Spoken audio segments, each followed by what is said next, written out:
Rabbi Tenenbaum was my boss. And he told me the following story. We used to go home together on the bus. He told me the story that he lost everything. Rabbi Tenenbaum didn't have a father, didn't have a mother, didn't have a brother, didn't have a sister, didn't have a cousin, nothing. Everybody was killed. That these people were normal and that they raised families is beyond. They were the sweetest people. They were such sweet people.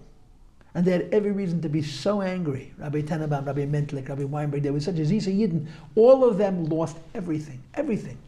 They tell me that their cousins were their parents' friends' children.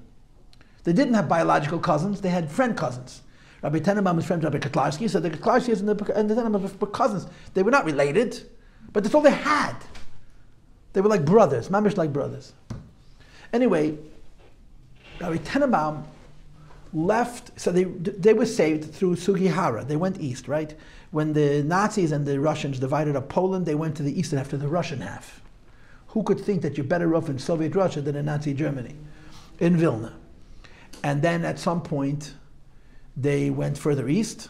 They were all going to the Dominican Republic. The Dominican Republic was the only country that said, we'll take Jews. So if you had a visa that said you're going to the Dominican Republic, you could pass through Russia and Manchuria and Japan and go all the way around the world and end up in the Dominican Republic, which is in the Caribbean. None of the Jews ever made it. The Dominican Republic is responsible for the lives today of hundreds of thousands of Jews because they were the only country who said, we'll take Jews. It wasn't a country, it was an island. So they, with that excuse, Sugihara gave them passage through Japan. They punished Sugihara, you know that? The Japanese. They never ever acknowledged that he was righteous and they were all evil till he died in 1988. The Japanese, after the war, would not acknowledge that they were all wrong and he was right. They punished him. They court-martialed him for saving 5,000 Jews. 5,000 Jews. From those 5,000 Jews, you have the whole Torah of our generation, all the Talmidim of the Mir Yeshiva that he saved, are all the biggest Rosh Yeshivas in the whole world. You understand what kind of schus this man has? This guy? All the biggest Rosh Yeshivas, they're already gone. From the last generation were the boys that he sent to Japan. The Mir Talmidim, the biggest Talmidei Chachamim. He saved them all. And they all became Rosh Yeshivas in every yeshiva in America and Israel, all over the world. I'm talking Litvisha, not Chabad. He saved Lubavitch, he saved the Lublina, and he saved the Mir. 3 big yeshivas, he saved them all. His chus is unbelievable. Unbelievable. So they went east through Russia and then through Manchuria and they went to Japan. And they lived in Japan for a long time. Until December 7th, 1941.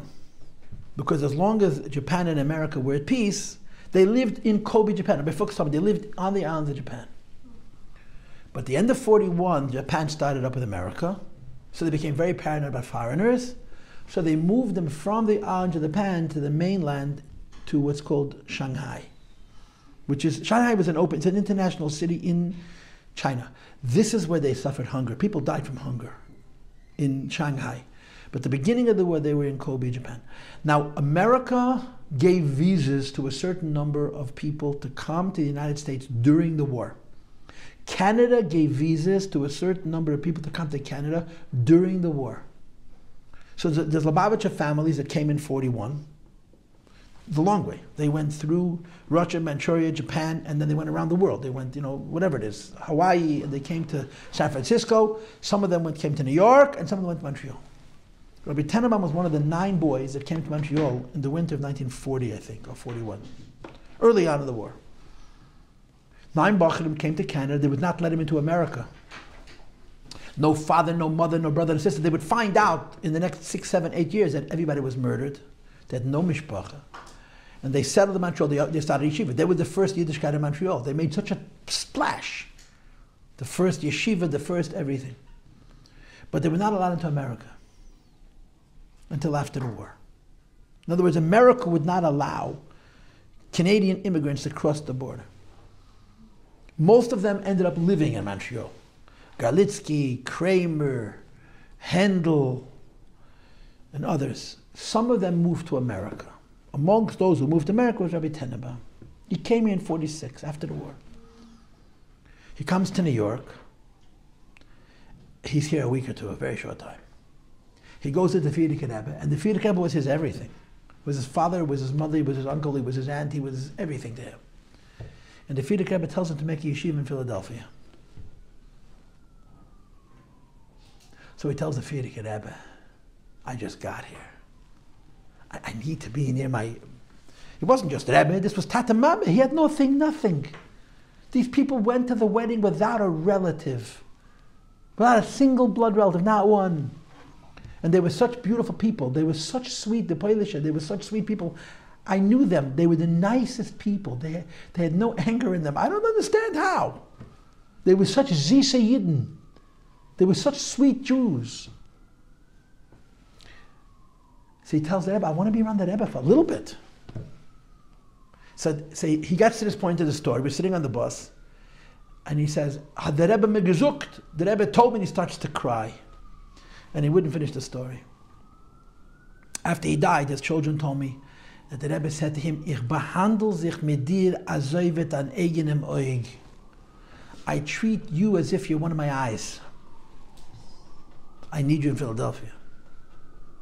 I treat you like I treat myself, meaning, me, there's no me. There's the Jewish people. I'm treating you. So he told me this whole story. We're sitting on the bus, going home from Flatbush to Crown Heights. And he gets to the punchline. The Rebbe hat mir gesucht, der Polish Yiddish. Ich behandle sich mit dich azoi. And he starts to cry. Ich kenne den Zug. He wouldn't tell me. So I went to his kids, they wouldn't tell me. But after he passed away, the Rebbe said, I treat you like you're a piece of my body.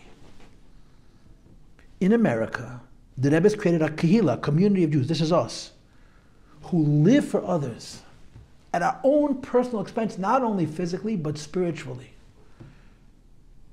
Because the Rebbe wrote about himself. First, there's my responsibility to others, and afterwards, my personal avodah. And you could say that the Rebbe made each chassid into the apple of his eye, like the Frierdiker Rebbe said about Rabbi Tenenbaum.